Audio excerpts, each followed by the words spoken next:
भारत सरकारचा 2025-26 चा अर्थसंकल्प जाहीर झाला।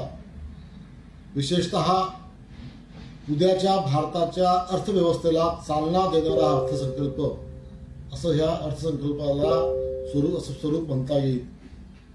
आणि विशेष म्हणजे मध्यम वर्गीयांना 12 लाख रुपयापर्यंतचं उत्पन्न बिनव्याजी करण्याचा एक ऐतिहासिक निर्णय या सरकारने घेतला आहे। हे या अर्थसंकल्पाचं महत्त्व असं म्हणता येईल।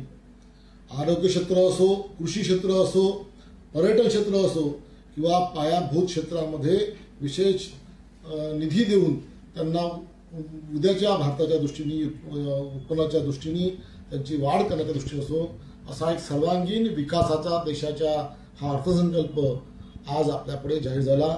मित्रांनो, सर्वप्रथम मी मोदी सरकारचं आणि आपल्या अर्थमंत्र्यांचं सुद्धा मी विशेष अभिनंदन करतो, त्यांचे आभारही मानतो आणि स्वागतही करतो। सोबतच आपल्याला लक्षात असेल की भंडारा गोंदिया जिल्ह्याचा जर विचार केला आपण तर आपल्या विशेषतः आपल्या दोन्ही जिल्ह्यामध्ये मोठ्या प्रमाणात मत्स्य व्यवसायाला वाव आहे। आणि या अर्थसंकल्पामध्ये आपल्या सरकारने मच्छीमारांसाठी स्पेशल इकॉनॉमी झोन तयार करणे, त्याशिवाय दुग्धपालन आणि मत्स्य व्यवसायासाठी 5 लाखापर्यंतचं कर्ज देण्याचं एक ऐतिहासिक धोरण राबवण्याचं काम ठरवलेलं आहे।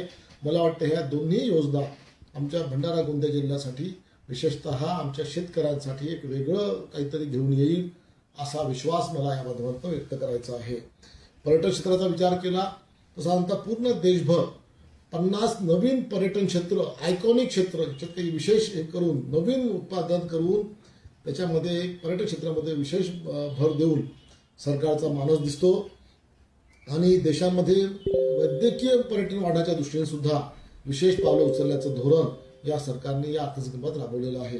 सोबतच वैद्यकीय क्षेत्रामध्ये मोठा पायाभूत रचना बदल करायचा, त्यामध्ये त्याच्या जागा वाढवायच्या आणि वैद्यकीय पर्यटन वाढवायचं, कॉलेजेस वाढवायचे, सीट्स वाढवायचे, ह्या सगळ्या प्रकारांसोबतच आपल्या लोकांना, सर्व लोकांना वैद्यकीय क्षेत्रामध्ये मदत कशी करता येईल सर्वसामान्य लोकांना याचाही विचार या अर्थसंकल्पात करण्यात आलेला आहे।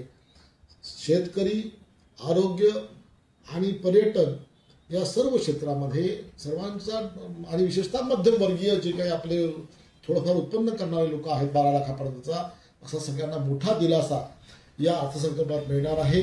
मी परत एकदा नमस्कार, मोदी सरकारचं या अर्थसंकल्पासाठी विशेष स्वागत करतो, आभार करतो। धन्यवाद।